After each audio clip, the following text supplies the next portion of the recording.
When a group of Aboriginal people arrived uninvited at the opening of Old Parliament House in 1927, it shocked some of the political establishment.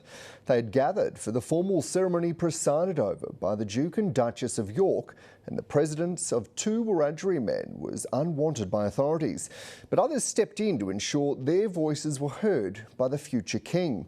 Now, more than 90 years later, there are renewed calls to remember and honour those involved in these first protests for sovereignty at Parliament House.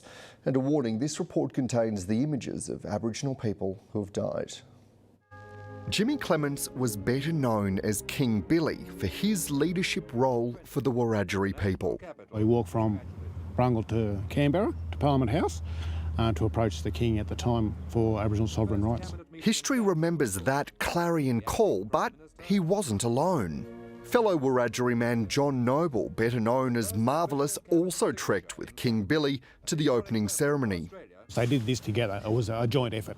They were both about 80 at the time of the opening in May 1927. He was dressed in coat and pants but had no shoes, and they felt that he wasn't properly attired and tried to usher him away, but other members of the crowd wanted him to be able to be there and be present, and he was presented to their majesties as well.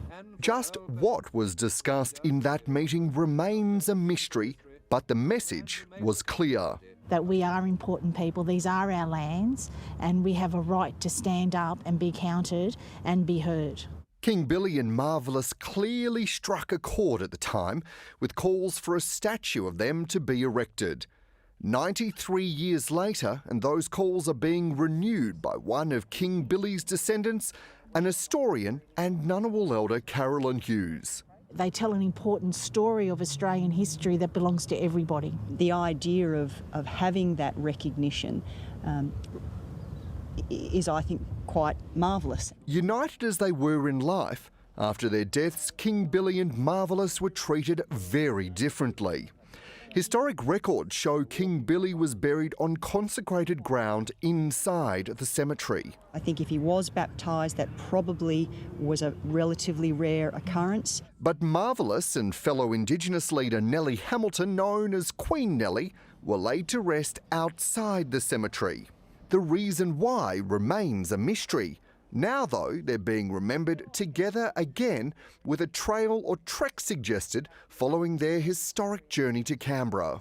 The exciting thing for that is that we will be from Brungle through to Parliament House, and we'll be following as much as the old trail as we can.